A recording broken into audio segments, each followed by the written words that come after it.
Hello commandos, welcome to Biomentors classes online. और organic chemistry में हम लोग बात कर रहे हैं, जनरल ऑर्गेनिक केमिस्ट्री से रिलेटेड टॉपिक्स को डिस्कस कर रहे थे। तो एक बार स्लाइटली फिर से रिवाइज कर लेते हैं। देखिए कितने आसानी से चीजें रिवाइज होंगी, उनको भी आपको देखना है क्योंकि बार बार रिवीजन करना है। ठीक है, तो फादर ऑफ केमिस्ट्री से स्टार्ट किया था मैंने। Father of chemistry was Lavoisier, है ना। Lavoisier को कहते हैं father of chemistry. Berzelius was known as father of organic chemistry और बर्जीलियस ने वाइटल फोर्स थ्योरी दी थी। According to this theory all the organic compounds are obtained from living sources, can not be synthesized in laboratories. ठीक है, ऐसा Berzelius ने कहा। उसके बाद बात आई डिस्कवरीज की, तो methane was the first discovered organic compound. ठीक है, इसके बाद urea was the first accidentally first prepared lab compound was urea by Friedrich Wohler. तो फ्रेडरिक वोहलर ने अमोनियम साइनेट को रीअरेंज करके यूरिया बनाया था।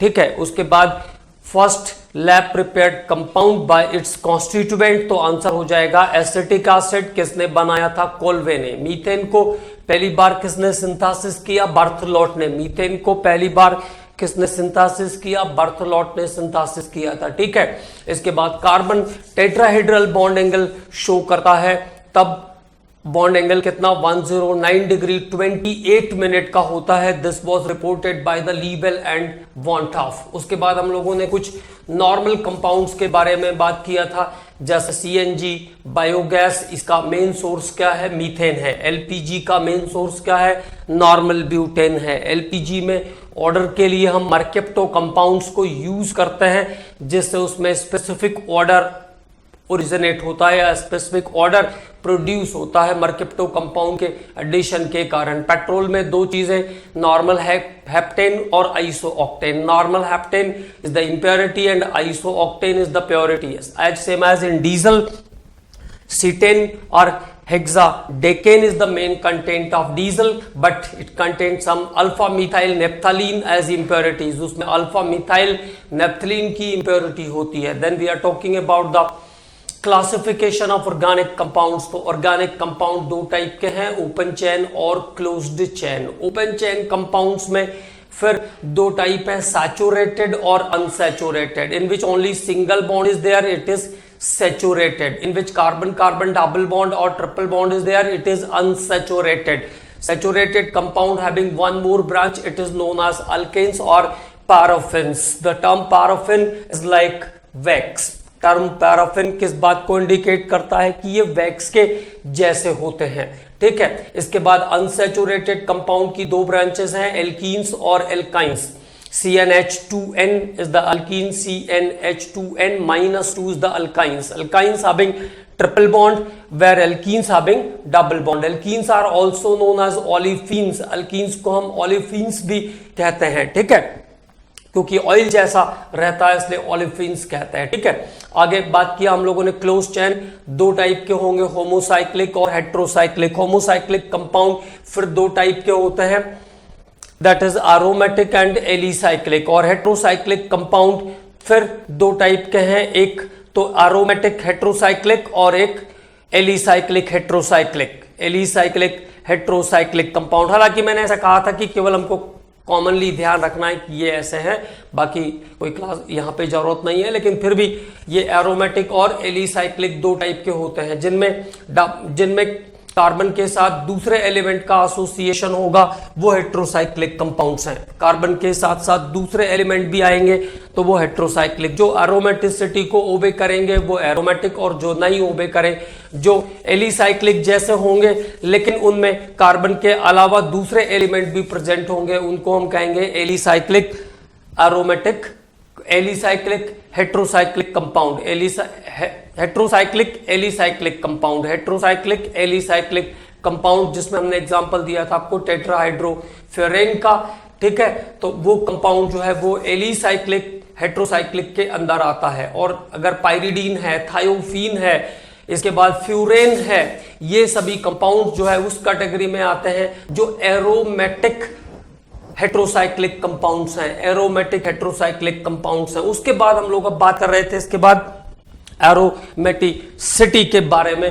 तो जनरल ऑर्गेनिक में आगे हम लोग बात कर रहे हैं एरोमेटिसिटी के बारे में, जहां मैंने आपको फिर दो चीजें बताया कि वो कंपाउंड जो होमोसाइक्लिक हैं और जिनमें कंप्लीट कॉन्जुगेशन है वो बेंजीनॉइड एरोमेटिक कंपाउंड के एग्जांपल होंगे। मतलब जो होमोसाइक्लिक होने के बाद एरोमेटिक है वो बेंजीनॉइड एरोमेटिक है, और जो होमोसाइक्लिक होने के जो हेट्रोसाइक्लिक और एरोमेटिक हैं साथ में, हेट्रोसाइक्लिक के साथ एरोमेटिक हैं, वो नॉन बेंजीनॉइड एरोमेटिक कंपाउंड कहलाते हैं। जैसे बेंजीन बेंजीनॉइड एरोमेटिक कंपाउंड है, जबकि पायरिडीन जो है वो नॉन बेंजीनॉइड एरोमेटिक कंपाउंड है। Pyridine is non benzenoid aromatic compound. Then उसके बाद अब हम लोग डिस्कस कर रहे थे एरोमेटिसिटी और एंटी एरोमेटिक, और एरोमेटिक क्या होते हैं उसके बारे में बात कर रहे थे। तो एरोमेटिक के लिए मैंने आपको बता दिया था जो हुकेल्स रूल को फॉलो करते हैं। तो एरोमेटिक के बारे में क्या क्या चीजें ध्यान रखनी है। एरोमेटिक कंपाउंड, किसी कंपाउंड को हम कब कहते हैं, when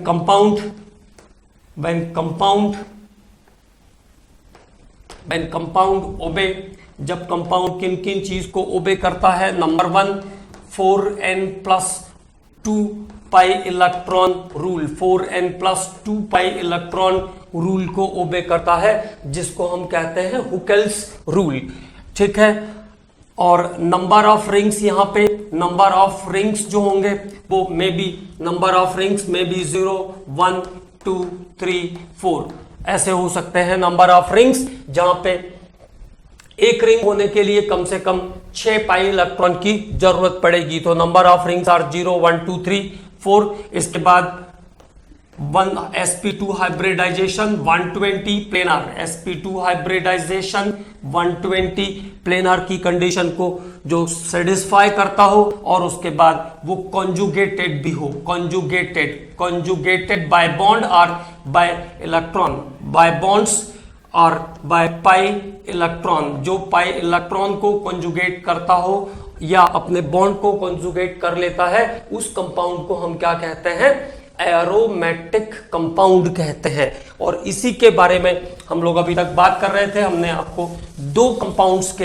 बारे में अभी तक बता दिया था, बेंजीन और नेप्थालीन। इसके साथ साथ मैंने आपको पाई इलेक्ट्रॉन निकालने का तरीका भी बताया था, 4n+2। जैसे नेप्थालीन में आपको 2 रिंग दिखती है, तो आप n की वैल्यू को 2 पुट करोगे तो उसमें 10 पाई इलेक्ट्रॉन आ जाएगा। इट मींस 10 पाई इलेक्ट्रॉन आने का मतलब है उसमें 5 जगह पे पाई बॉन्ड बनेंगे, alternate 5 pi bonds are there. अगर रिंग का नंबर 3 होगा तो 14 पाई इलेक्ट्रॉन मिलेंगे। 14 पाई इलेक्ट्रॉन का मतलब है 7 pi bonds are exist in 3 rings. तो 3 रिंग के अंदर अल्टरनेट 7 पाई बॉन्ड एग्जिस्ट करेंगे। ठीक है, तो ये बातें हम लोगों ने यहां तक कर लिया था। अब आगे कुछ और कंपाउंड्स के बारे में बात करते हैं, अबाउट सम मोर कंपाउंड। तो बेंजीन एरोमेटिक है क्योंकि वो सारे रूल्स को ओबे करता है। नेप्थालीन एरोमेटिक है क्योंकि वो सभी रूल्स को ओबे करता है। उसके आगे के कंपाउंड्स पर अब हमको बात करना है। ठीक है, अब देखो, जैसे एक कंपाउंड मैंने लिया आपके लिए, साइक्लोप्रोपेनियम कैटायन, साइक्लोप्रोपेनियम कैटायन। अब इसको मुझे जस्टिफाई करना है कि ये कंपाउंड एरोमेटिक है या नहीं है। तो पहली बात, सबसे पहले हम क्या सोचने वाले हैं, सबसे पहले हम ये सोचेंगे कि पाई इलेक्ट्रॉन का नंबर कितना कितना मिलना चाहिए था। तो देखिए 4n+2 पाई इलेक्ट्रॉन इसको ओबे कर रहा है कि नहीं कर रहा है। दूसरी बात क्या सेटिस्फाई करनी है मुझे, number of pi electrons are 0 6 10 14 18 ऐसे पाई इलेक्ट्रॉन्स हैं कि नहीं है। 0 नहीं आएगा, यहां पे आएगा 2 6 10 14 एंड 18 पाई इलेक्ट्रॉन। तो सबसे पहली बात हम क्या देखेंगे, सबसे पहले हम इसको चेक करेंगे। 2 पाई इलेक्ट्रॉन इसके पास है, 1 पाई बॉन्ड है, it means it has 2 pi electrons. लेकिन अभी भी ये क्लियर नहीं हो रहा है, सभी बातें इसमें क्लियरली हमको यहां से समझ में नहीं आ रही है। तो जब भी कोई भी परेशानी हो, कोई चीज आपको यहां पे समझ में ना आए, तब आपको क्या करना है, जैसे मैं ओपन करके स्ट्रक्चर बनाता हूं वैसा स्ट्रक्चर बना करके तब देखना है। ठीक है, तो चलिए इसका स्ट्रक्चर बना के देखते हैं कि ये है क्या एक्चुअल में। ठीक है, तो देखिए इसकी जो सिचुएशन है वो ऐसी है, यहाँ पे एक डबल बॉन्ड लगा हुआ है, तो 2 और 1 3, तो एक हाइड्रोजन होगा इसके पास, 2 और 1 3, तो एक हाइड्रोजन इसके पास भी होगा, 1 और 1 2, और एक इसके पास पॉजिटिव चार्ज है, मतलब एक इलेक्ट्रॉन पेयर इसका गया हुआ है, तो इसके पास भी यहाँ पे एक पॉजिटिव चार्ज होगा। तो एक्चुअली ये स्ट्रक्चर ऐसा है। ठीक है, अब देखिए थोड़ा क्लियर हुआ, अभी से थोड़ा ज्यादा क्लियर हुआ ना, अभी क्लियर हो रहा है। 1 2 3, पहले देखो 2 पाई इलेक्ट्रॉन, तो 2 पाई इलेक्ट्रॉन को फॉलो कर रहा है, 2 पाई इलेक्ट्रॉन है, एक डबल बॉन्ड, मतलब 2 पाई इलेक्ट्रॉन है इसके पास। ठीक है, एक डबल बॉन्ड है, तो डबल बॉन्ड में एक पाई बॉन्ड होगा, एक पाई बॉन्ड है, it means 2 pi electron is there. Okay, सभी कार्बन इसके sp2 हाइब्रिडाइज्ड है, किसी को भी चेक कर लीजिए, 1 2 3 1 2 3 1 2 3, सबके पास 3 सिग्मा बॉन्ड है, तो sp2 हाइब्रिडाइज्ड हो गया।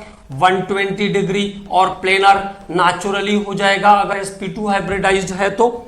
ठीक है, यहां तक की कंडीशन सैटिस्फाई। अब हमको ये देखना है कि ये कॉन्जुगेट कर रहा है कि नहीं कर रहा है, तो यहां पर कॉन्जुगेट किसके साथ करेगा, किसके साथ अल्टरनेटिविटी शो होगी, तो यहां पर अल्टरनेट या कॉन्जुगेट किसके साथ शो करेगा, चार्ज और बॉन्ड, चार्ज और बॉन्ड एक दूसरे को कॉन्जुगेट कर रहे हैं कि नहीं कर रहे हैं। तो अगर मान लो देखो यहां पे बॉन्ड है, ये ब्लैंक है, यहां पे चार्ज है, bond blank charge, bond blank charge, अगर आप इस चार्ज को उठा करके कहीं पर शिफ्ट करते हो तो बॉन्ड क्या होगा, अपने आप शिफ्ट हो जाएगा, या बॉन्ड शिफ्ट होता है तो चार्ज भी अपने आप शिफ्ट हो जाएगा। तो एक और स्ट्रक्चर बनाएं तो थोड़ा और क्लियरिटी इसमें हमको देखने को मिल जाएगी।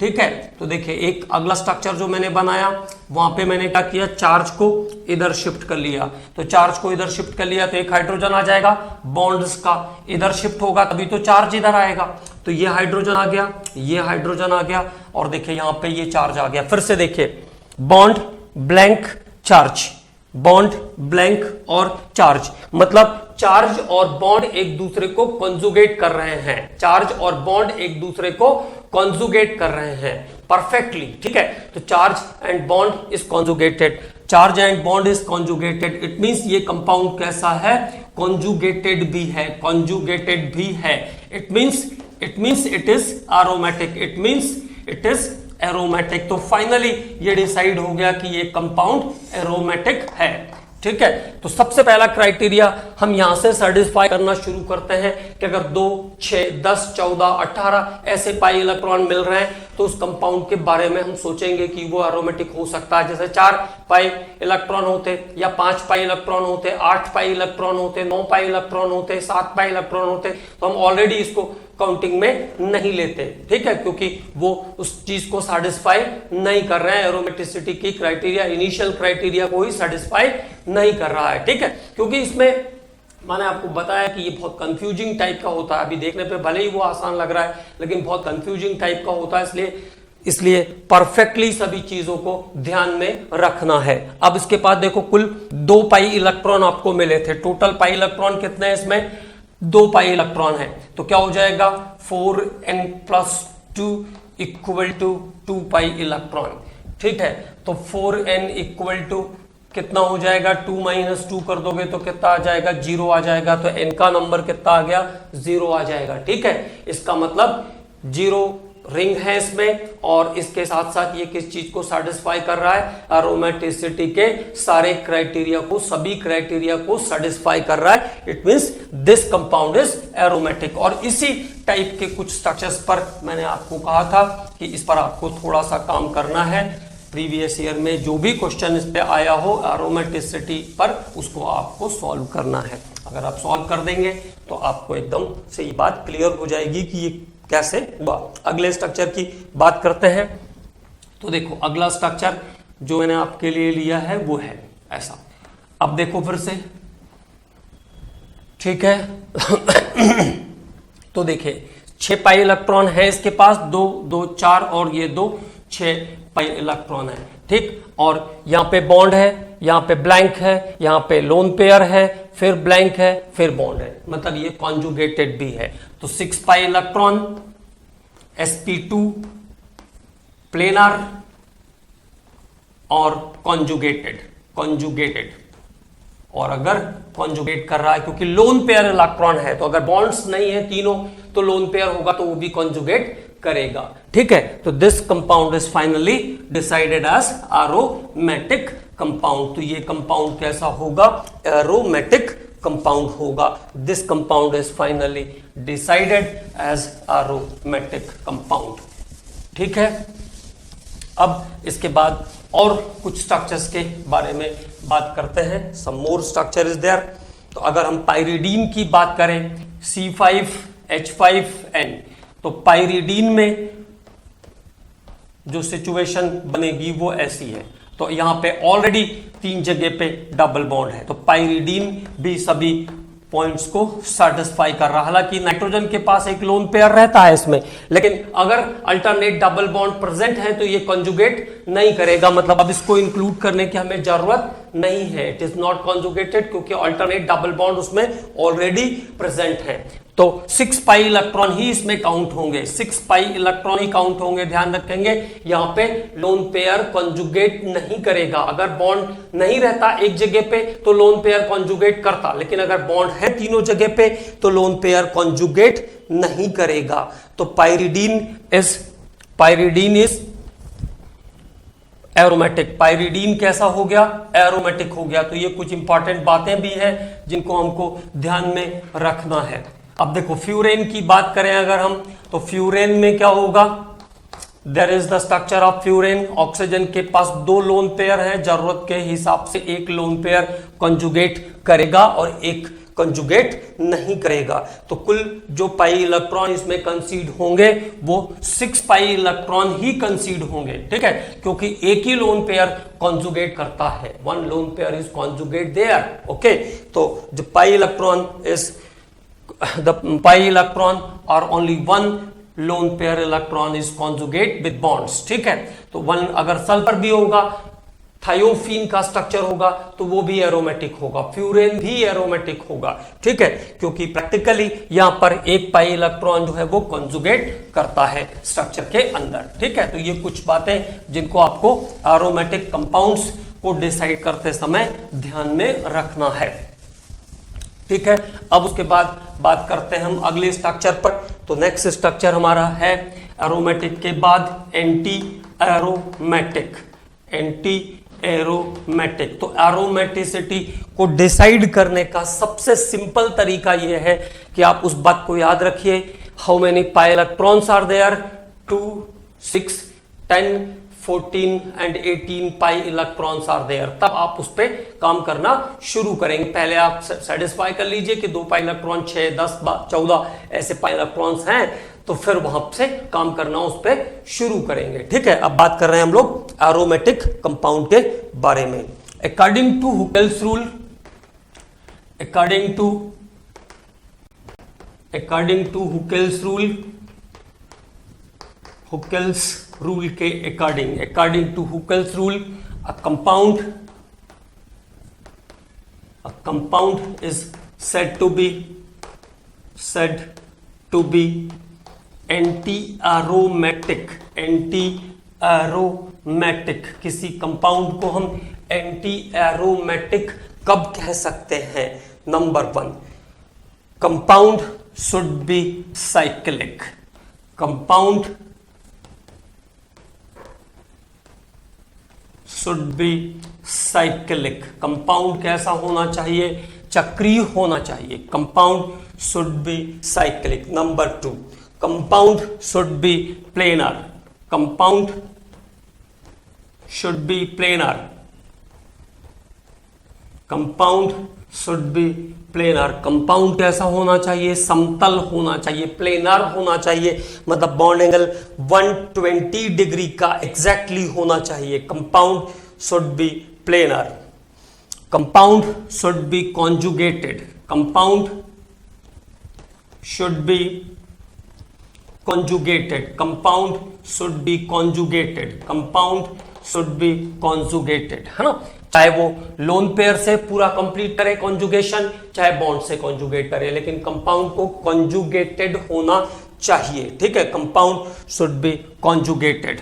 ओबे 4n पाई इलेक्ट्रॉन रूल, ओबे 4n पाई इलेक्ट्रॉन रूल, और वो 4n पाई इलेक्ट्रॉन रूल को फॉलो अप करता हो, ओबे 4n pi electron rule, 4n pi electron, वहां पे 4n प्लस 2 पाई इलेक्ट्रॉन था, यहां पे 4n पाई इलेक्ट्रॉन रूल है, ये ध्यान रखेंगे, ओबे 4n pi electron rule. Number of rings में भी 1 2 3 4 एक्सेट्रा। तो नंबर ऑफ रिंग्स कैसे होने चाहिए, 1 2 3 4 होने चाहिए, मतलब आप n निकाल करके भी देख सकते हो कि वो कभी ऑड नंबर में नहीं आना चाहिए। तो number of rings is to be 1 2 3 4 5 6। तो नंबर ऑफ रिंग्स 1 2 3 4 5 6 कुछ भी हो सकती है। तो जो कंपाउंड इन सभी रूल्स को फॉलो करेगा वो कंपाउंड एंटी एरोमेटिक होगा। सिंपली ध्यान रखेंगे, जो 4n रूल को फॉलो करेगा, 4n प्लस 2 पाई 4n पाई इलेक्ट्रॉन रूल को फॉलो करेगा, वो कंपाउंड एंटी एरोमेटिक होगा। The compound follow the 4n pi electron rule, 4n pi electron rule को फॉलो करेगा, वो एंटी एरोमेटिक होगा। ठीक है, अब बात करते हैं आगे के हिस्से पर। तो देखिए, अब बात करेंगे स्ट्रक्चर के बारे में। तो अगर रिंग्स का नंबर ऑफ रिंग्स और उसमें पाई इलेक्ट्रॉन, तो पहले एक ये टेबल छोटी सी बना लेते हैं, नंबर ऑफ रिंग्स और टेबल। तो अगर एक रिंग होगी तो क्या था rule, 4n pi electron, 4n pi electron, n की वैल्यू 1 रखोगे तो पाई इलेक्ट्रॉन कितने चाहिए आपको, 4। तो एक रिंग में कितने पाई इलेक्ट्रॉन होंगे, 4। वहां पे 6 पाई इलेक्ट्रॉन का एक रिंग था, 6 पाई इलेक्ट्रॉन का एक रिंग था एरोमेटिक में। यहां पे एक रिंग के लिए कितने, 4 पाई इलेक्ट्रॉन चाहिए, तो 4 पाई इलेक्ट्रॉन होने चाहिए। अगर आप नंबर ऑफ रिंग्स 2 रखोगे, 2 रिंग्स होंगी तो कितने पाई इलेक्ट्रॉन आपको चाहिए एंटी एरोमेटिक होने के लिए, 4n, तो 4 इंटू 2 8 पाई इलेक्ट्रॉन आपको यहां पे चाहिए। अगर आप नंबर ऑफ रिंग्स 3 रखोगे तो कितने चाहिए, 12 पाई इलेक्ट्रॉन चाहिए। नंबर ऑफ रिंग्स अगर आप 4 रखोगे तो कितने पाई इलेक्ट्रॉन आपको चाहिए, 16 पाई इलेक्ट्रॉन्स आपके लिए यहां पे फिर रिक्वायर्ड होंगे, नीड 16 पाई इलेक्ट्रॉन। ठीक है, तो ये तरीका भी ध्यान रखना है। तो यहां पे जो रिंग काउंट होगी वो 4n, मतलब 4 एक रिंग जो होगी वो 4 कार्बन की बन जाएगी, 4 पाई इलेक्ट्रॉन उसके पास मिलने चाहिए, है ना। और 2 रिंग्स होंगे तो 8 पाई इलेक्ट्रॉन्स होने चाहिए, 3 रिंग्स होंगे तो 12 पाई इलेक्ट्रॉन्स होने चाहिए, और 4 रिंग का स्ट्रक्चर होगा तो 16 पाई इलेक्ट्रॉन्स चाहिए। लेकिन उसके अलावा वो जो रूल हमने लिखे हैं वो सब सेटिस्फाई करना ही पड़ेगा, उसके बिना नहीं हो पाएगा। Conjugate should be planar, compound should be planar, compound should be conjugated, वो सभी रूल्स वहां पर आपको फॉलो अप करवाना पड़ेगा। ठीक है, अब बात करते हैं कुछ एंटी एरोमेटिक कंपाउंड के बारे में। तो देखो, जैसे ये कंपाउंड है साइक्लोब्यूटा 1,2-डाइईन, है ना। तो देखो, इस कंपाउंड को पहले हम लोग ऐसे वाले स्ट्रक्चर पर लाते हैं जिससे कि आपको ये बात समझ में आए कि ये हो क्या रहा है, इसमें है क्या सिचुएशन, है ना। एक डबल बॉन्ड यहाँ पे है, एक डबल बॉन्ड इसके पास यहाँ पर है, और ये इसका स्ट्रक्चर है ना। अब देखिए, ध्यान से देखेंगे तो आपको सभी चीजें क्लियर मिलेगी। 1 2 3, तो sp2 है तो इट इज प्लेनर, तो प्लेनर तो हो गया, साइक्लिक है ही, साइक्लिक sp2 प्लेनर। अब एक जगह पे डबल बॉन्ड है, एक ब्लैंक है, फिर एक डबल बॉन्ड है, एक जगह डबल बॉन्ड है, एक ब्लैंक है, एक जगह डबल बॉन्ड है, तो कॉन्जुगेटेड भी है, कॉन्जुगेटेड। और 4n रूल को ओबे कर रहा है, 4n कितने, 4 इसके पास पाई इलेक्ट्रॉन है, 4 पाई इलेक्ट्रॉन्स आर देयर, तो इट इज एंटी एरोमेटिक। ये कंपाउंड एंटी एरोमेटिक है, it is anti aromatic compound, तो this compound is anti aromatic. Okay, तो यहां से एंटी एरोमेटिक को हम डिसाइड कर सकते हैं, एंटी एरोमेटिक को डिसाइड हम यहां से कर सकते हैं। सभी पॉइंट को फॉलो अप जो करेगा, जो सभी रूल्स को फॉलो करेगा, वो एंटी एरोमेटिक होगा। अब एक और स्ट्रक्चर की बात करने वाले हैं हम लोग। देखें, the another structure is there. Okay, here is a lone pair, यहां पे एक लोन पेयर है। तो पहली कंडीशन को हमको ये देखना है, देखिए ये हो गया आपका 1 2 3 4, 1 2 3 4 और 1 2, तो एक ऐसा होगा 1 2 3 4, तो साइक्लिक प्लेनर 4n रूल को ओबे कर रहा है, 4n पाई इलेक्ट्रॉन। तो कितने पाई इलेक्ट्रॉन है इसके पास? 4 pi electron in the structure, 2 double bond वाले और 2 लोन पेयर वाले। ये भी एक इंपॉर्टेंट बात है, आपको बता देता हूं कि अगर किसी कंपाउंड में डबल बॉन्ड लगा हुआ है, डबल बॉन्ड के साथ लोन पेयर प्रेजेंट है, डबल बॉन्ड के साथ लोन पेयर अगर प्रेजेंट है तो this is considered to be pi electron. अगर डबल बॉन्ड के साथ यहां पे डबल बॉन्ड है और एक लोन पेयर भी है, तो that lone pair is considered as pi electron. जैसे कभी क्वेश्चन आएगा how many pi electrons are there in the structure, इस स्ट्रक्चर में कितने पाई इलेक्ट्रॉन है? तो answer is 4 pi electrons. Okay, तो किसी भी साइक्लिक कंपाउंड में अगर डबल बॉन्ड प्रेजेंट है और उसके साथ लोन पेयर रिमेनिंग है तो it is considered as pi electron, उसको पाई इलेक्ट्रॉन माना जाएगा। ओके, तो ऐसे ध्यान रखना है। 4 पाई इलेक्ट्रॉन भी है, देखिए there is double bond, there is blank and there is a pair of electron. तो कंजुगेट भी कर रहा है, कंजुगेटेड ऑल्सो, कंजुगेटेड, तो कंजुगेटेड भी है।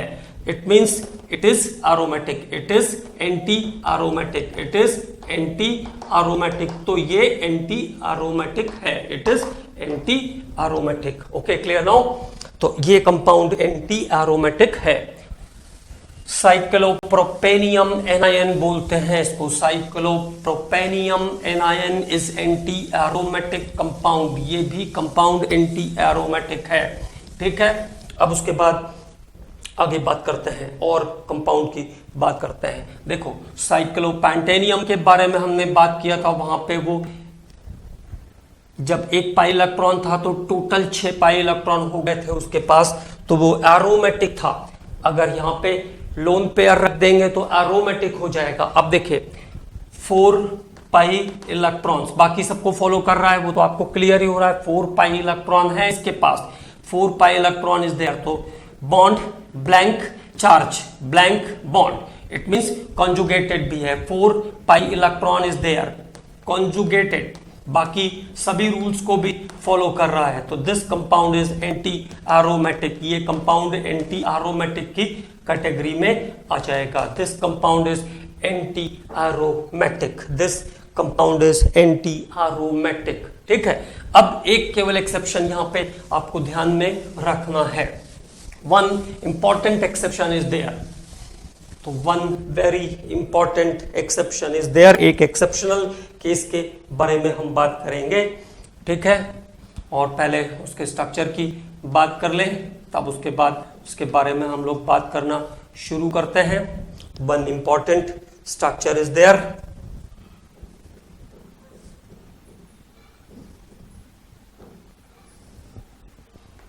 और ये स्ट्रक्चर है 1 2 3 4 5 6 7 8, 8 कार्बन ही चाहिए मुझे, तो 8 कार्बन का स्ट्रक्चर साइक्लो ऑक्टा टेट्राईन का, साइक्लो ऑक्टा टेट्राईन।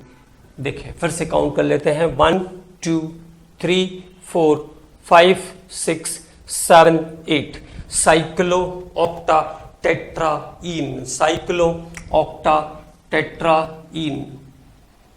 और 1 blank bond, blank bond, blank bond, cyclooctatetraene, cyclooctatetraene. और अगर नॉर्मली इसको मैं ड्रॉ करूं तो ये कैसा आ जाएगा, ऐसा आ जाता है।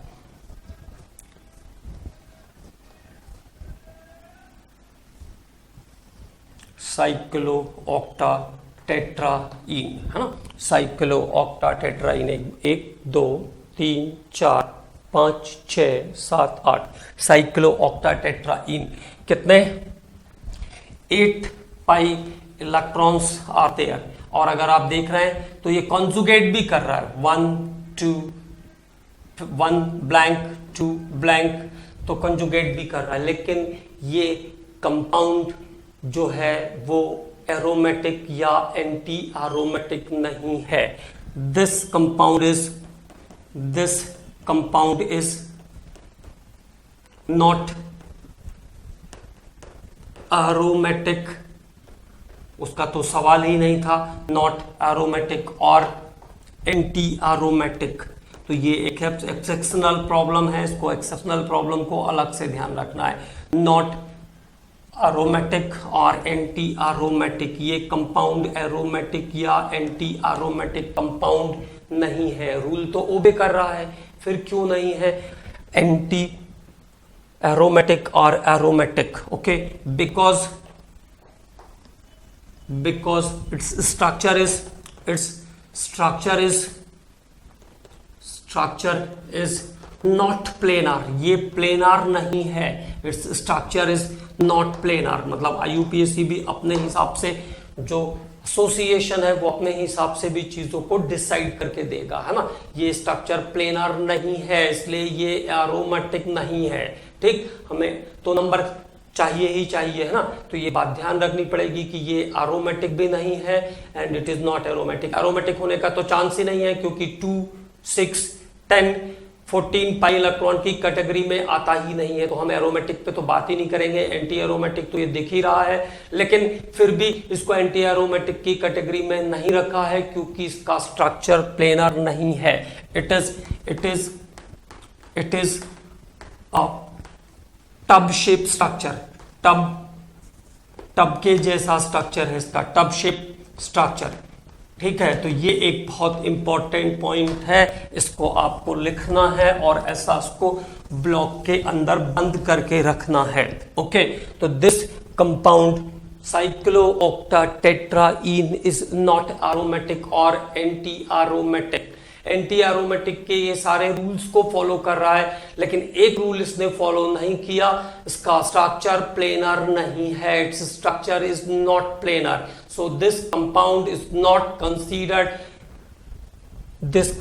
Is not considered anti aromatic. Okay, तो ये बात एक इंपॉर्टेंट बात है, इसको आपको अच्छे से याद करके रखना है। ठीक है, तो this is about aromaticity, anti aromaticity. ये हमने बात किया एरोमेटिसिटी के बारे में। तो जो Huckel's rule of 4n+2 pi electron को फॉलो करेगा वो एरोमेटिक, और जो 4n रूल को फॉलो करेगा वो कंपाउंड एंटी एरोमेटिक होगा।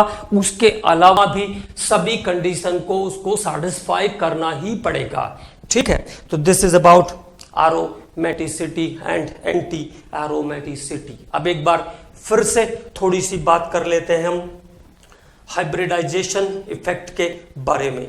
ठीक है, हाइब्रिडाइजेशन इफेक्ट के बारे में बात करेंगे, इसका भी मैकेनिज्म में हमें जरूरत पड़ने पर काम पड़ेगा। हाइब्रिडाइजेशन एंड इफेक्ट, हाइब्रिडाइजेशन और उसका क्या इफेक्ट पड़ता है कंपाउंड के ऊपर, उसकी बात करते हैं। ठीक है, तो आपको मैंने बताया है when a carbon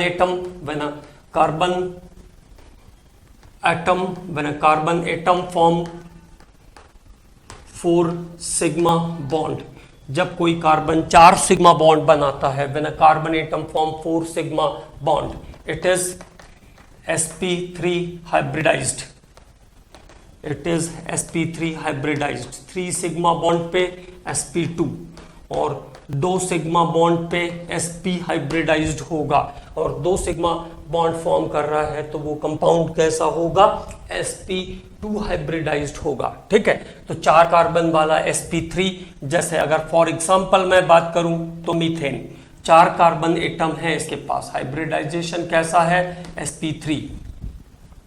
अगर मैं इथाइलिन की बात करता हूं, CH2 डबल बॉन्ड CH2, आपको ये ध्यान रखना है दोनों कार्बन को इंडिविजुअली गिनना है, एक साथ नहीं मिलाना है। तो देखो 1 2 3 सिग्मा, 1 2 3 सिग्मा, तो दोनों ही कंपाउंड, दोनों ही कार्बन 3 सिग्मा बॉन्ड फॉर्म कर रहे हैं, तो बोथ आर sp2 हाइब्रिडाइज। दोनों का हाइब्रिडाइजेशन कैसा है, sp2। And this time acetylene. Okay, तो in acetylene both the carbon atom is sp hybridized, दोनों कार्बन इसके कैसे हैं, sp हाइब्रिडाइज्ड है। अब देखो आगे क्या इफेक्ट पड़ता है, 25% एस कैरेक्टर, 25% इसके पास एस कैरेक्टर है, मतलब 75% इसके पास पी कैरेक्टर है। 25% of S character and 75% of P character, and here the 33.33% of S character and 66.67% of P character, ठीक है। और यहाँ पे 50% of S character and 50% of P character, ठीक है। 50% of S and 50% of P। यहाँ पे जो सिग्मा बॉन्ड की लेंथ होगी, bond length C, single bond C, it means sigma bond की जो लेंथ होती है 1.54 आर्मस्ट्रॉन्ग होगी। यहाँ पे ये 1.34 आर्मस्ट्रॉन्ग हो जाएगी, और यहाँ पर ये बॉन्ड लेंथ 1.20 आर्मस्ट्रॉन्ग हो जाएगी। 1.20 Armstrong. The bond length is only of the bond of sigma bond. Bond length किसकी होती है? केवल सिग्मा बॉन्ड की होती है, ठीक है। तो sp3 25% of S, 75% of P, bond length कितनी? 1.54 आर्मस्ट्रॉन्ग। यहाँ पे बॉन्ड लेंथ कितनी? 1.34 आर्मस्ट्रॉन्ग। बॉन्ड लेंथ जैसे जैसे एस कैरेक्टर बढ़ रहा है, बॉन्ड लेंथ शॉर्ट होती जा रही है। आप ऐसा समझ लो, जैसे जैसे पी कैरेक्टर कम होते जा रहा है, वैसे वैसे bond length short, bond length छोटी होती जा रही है। बॉन्ड लेंथ छोटी होगी तो मतलब पावर ऑफ अट्रैक्शन क्या हो जाएगा? बढ़ जाएगा। मतलब अगर इलेक्ट्रोनेगेटिविटी की बात होगी, power of attraction, it means electronegativity, power of attraction is the electronegativity. तो इलेक्ट्रोनेगेटिविटी क्या होती जा रही है? बढ़ती जा रही है। तो अगर इलेक्ट्रोनेगेटिविटी की स्पेशली हम बात करेंगे, इलेक्ट्रोनेगेटिविटी की बात हम यहां पे करते हैं, तो जो आपका हाइब्रिडाइजेशन है sp3, इसकी इलेक्ट्रोनेगेटिविटी 2.5 मिलती है मुझे। कितनी? 2.5। यहां पे सी डबल बॉन्ड सी के अंदर 2.75, मतलब electronegativity, power of attraction of another species बढ़ रहा है। ये सब चीजें मुझे मैकेनिज्म में काम आएंगी, क्योंकि जब एसिडिक और बेसिक कैरेक्टर कंपेयर करना होगा तो इन सब चीजों की आपको जरूरत पड़ेगी। तो साथ साथ हम लोग टूल्स भी इकट्ठा करते हुए चल रहे हैं, ठीक है। तो इलेक्ट्रोनेगेटिविटी कितनी? 2.5, इसकी कितनी आएगी? 2.75, और लास्ट वाले में आती है 3.3 is the electronegativity is there। 3.3 यहां पर आपको इलेक्ट्रोनेगेटिविटी मिल जाएगी, ठीक है। तो जो जिसका नेगेटिविटी हायर होता है उसका एसिडिक कैरेक्टर भी हायर होता है। तो इनमें से सबसे एसिडिक पूछेंगे तो आंसर हो गया acetylene. Acetylene is the acidic. Bond length is the smaller, electronegativity is the higher। Negativity का क्रिएट होना मतलब बॉन्ड लेंथ जितनी कम होगी, दूसरे के इलेक्ट्रॉन को खींचने की पावर उतनी बढ़ जाएगी, और tendency of attraction of bonded electron pair is called electronegativity, ठीक है। इसलिए जैसे जैसे एस कैरेक्टर बढ़ेगा वैसे वैसे बॉन्ड लेंथ छोटा होता जाएगा, और बॉन्ड लेंथ छोटा होता जाएगा तो नेगेटिविटी या अट्रैक्शन पावर क्या होगी? बढ़ती जाएगी। तो this is one of the important point. ये एक इंपॉर्टेंट पॉइंट यहां से आपको मिल गया है। सिग्मा और पाई बॉन्ड की काउंटिंग, हाइब्रिडाइजेशन की भी काउंटिंग करना मैंने आपको सिखाया है, ठीक है। फिर से एक बार कुछ एग्जांपल्स हम लोग ले लेते हैं यहाँ पर। तो ये बातें आपको अब इंपॉर्टेंट बातें हैं, सब ध्यान रखना है। sp3 पे 25% of S, 75% of P, negativity कितना अपीयरेंस में आएगी? यहाँ 2.5 आएगी, और डबल बॉन्ड में 2.75 का नेगेटिविटी आ जाएगा, और ट्रिपल बॉन्ड में 3.3 का नेगेटिविटी आ जाएगा। मतलब power of attraction of electron shorter bond length होने के कारण बढ़ जाएगी। ये बात बहुत ही इंपॉर्टेंट है, इसको ध्यान में रखना है। तो अगर कभी एसिडिक कैरेक्टर का बात होगा, एसिडिक नेचर की बात होगी, तो ध्यान रखना है C triple bond C, then C double bond C, then C single bond C, ठीक है। तो ये एसिडिक कैरेक्टर्स का ऐसा आ जाएगा, more negativity more the acidic character, more electronegativity more acidic character, more acidic character. तो जहां पर नेगेटिविटी ज्यादा होगी वहां पर एसिडिक कैरेक्टर भी ज्यादा होगा। और मैंने कहा कुछ एग्जांपल्स फिर से ले लेते हैं हाइब्रिडाइजेशन वाला। तो देखो, जैसे हमने आपको कहा इथेन के कार्बन का हाइब्रिडाइजेशन कैसा होगा, which type of hybridization involve in ethane. Count हो जाएगा one carbon here form 4 sigma bond, तो इट इज sp3 हाइब्रिडाइज्ड, और यहां भी 4 सिग्मा बॉन्ड, तो ये भी sp3 hybridized. Okay, 1 2 3 and this is the common for both, तो 4 सिग्मा बॉन्ड फॉर्म कर रहा है, it means its hybridization is sp3। CH2 double bond CH2 double bond CH2 ethylene, both carbon atom forming 3 sigma bond, it means both are sp2 hybridized, दोनों carbon sp2 hybridized है, both carbon is sp2 hybridized। या CH triple bond CH, तो दो तो pi bond निकल जाएंगे triple में से, तो 2 सिग्मा बॉन्ड आ रहा है एक के पास, तो both carbon is here sp hybridized, दोनों कार्बन कैसे हैं sp हाइब्रिडाइज्ड हैं, both the carbon atom is here sp hybridized, दोनों कार्बन एटम यहां पर sp हाइब्रिडाइज्ड हैं। ठीक है, क्लियर। तो ये हो गया आपका effect of hybridisation.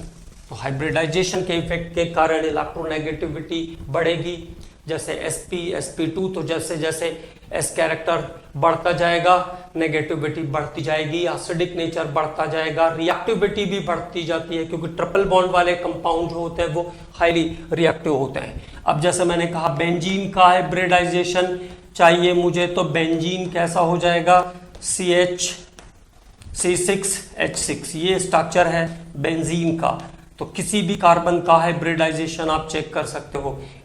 any one or each carbon of benzene is form 3 sigma bond, it means it is sp2 hybridized।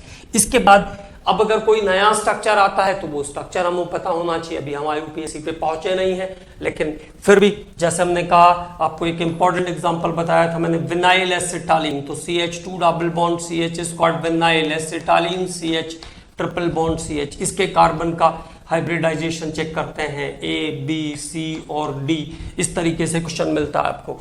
तो what is about the hybridization of carbon A, तो देखिए 1 सिग्मा 2 सिग्मा और इस कॉमन वाले में 1 sigma, तो 3 sigma bond बना रहा है पहला कार्बन, तो आंसर क्या हो जाएगा sp2। थर्ड B कार्बन पे देखिए, तो 1 sigma 2 sigma 3 sigma, it is sp2। C carbon को चेक करते हैं, 1 sigma 2 sigma, it is sp, and carbon D is 1 sigma 2 sigma, again sp, तो कॉमन हाइब्रिडाइजेशन क्या हो गया sp2 sp। ओके, 2 कार्बन इसमें sp2 हाइब्रिडाइज्ड है और 2 कार्बन इसमें sp हाइब्रिडाइज्ड है। 2 carbon atom are sp2 hybridized and 2 carbon atoms are here sp hybridized. 2 carbon sp2 और 2 कार्बन sp हाइब्रिडाइज्ड है इस स्ट्रक्चर के अंदर। और एक एग्जांपल लेते हैं, तो इसी तरीके से इसके क्वेश्चंस भी रहते हैं, कुछ भी बिल्कुल टफ नहीं है, अगर आपको चीजें बनती है तो बिल्कुल भी टफ नहीं है। CH2 double bond C double bond C CH और ये CH3, this is a new structure. अब इस स्ट्रक्चर में मुझे काउंट करना है hybridization of each carbon atom, hybridization of each carbon atom, हर कार्बन का हाइब्रिडाइजेशन काउंट करना है। किस साइड से? फ्रॉम स्ट्रिक्स, ये स्ट्रिक्स लगाया मैंने, यहां से चलना है आपको, है ना। चलिए, first carbon 1 sigma 2 sigma 3 sigma, तो it is sp2 here 1 sigma 2 sigma. इस कार्बन के पास 2 डबल बॉन्ड है, it means only 2 sigma bond is there, so it is sp। इस पे आइए 1 sigma 2 sigma 3 sigma, it is sp2। इस पे आइए 1 sigma 2 sigma 3 sigma and 4 sigma, तो this carbon atom is sp3 hybridized. Okay, तो this is the counting of hybridization. ये हमने बात किया हाइब्रिडाइजेशन के बारे में, about hybridization in the molecules, किस मॉलिक्यूल में किस एटम का क्या हाइब्रिडाइजेशन होगा। ठीक है, और हाइब्रिडाइजेशन इफेक्ट के बाद अगले लेक्चर में हम लोग फिर आगे बात करेंगे कुछ और इंपॉर्टेंट पॉइंट्स पर। अब हमने यहां तक खत्म कर लिया है, जनरल क्लासिफिकेशन पे बात किया, फिर इसके बाद एरोमेटिसिटी पे बात किया, एंटी एरोमेटिक क्या होते हैं जो 4n रूल को ओबे करते हैं, और जो 4n+2 पाई इलेक्ट्रॉन रूल को ओबे करते हैं वो एरोमेटिक होते हैं। तो अबाउट एरोमेटिक, एंटी एरोमेटिक, इन दोनों पे आपको अच्छे से काम करना है, इनके कुछ एग्जांपल्स ढूंढ कर जरूर करना है, और उसके बाद हाइब्रिडाइजेशन इफेक्ट पर भी काम कर लिया। अब अगले लेक्चर में हम बात करेंगे हाइड्रोकार्बन्स क्या होते हैं, इसके बाद आगे होमोलॉगस सीरीज क्या होती है इस पे बात करेंगे, और धीरे धीरे फिर अल्काइल ग्रुप की तरफ आगे चलेंगे, अल्काइल ग्रुप को स्टडी करेंगे, और अल्काइल ग्रुप की स्टडी के बाद फिर IUPAC नॉमेनक्लेचर स्टार्ट करेंगे। ओके कमांडोस, तो इसको ध्यान में रखना है आपको कि आगे अब अगले हिस्से में क्या चीज आने वाली है, और पीछे के हिस्से को बार बार आपको रिवाइज करना है। ऑर्गन को भी स्ट्रॉन्ग करने के लिए बस एक ही तरीका है, नंबर ऑफ रिविजन्स। हालांकि मैकेनिज्म वाले पोर्शन में कुछ चीजें आपको इमेजिन करना भी सीखना पड़ेगा। जैसे हमने बताया आपको कि जैसे जैसे बॉन्ड लेंथ शॉर्टर होती जाएगी, छोटी होती जाएगी, तो पावर ऑफ अट्रैक्शन बढ़ता जाएगा। हालांकि मैंने आपको न्यूमेरिकल वैल्यू भी दिया है यहाँ पे नेगेटिविटी का, लेकिन न्यूमेरिकल वैल्यूज बहुत सारी याद नहीं रख सकते, वो पॉसिबल नहीं होता है। ठीक है, ओके, थैंक यू।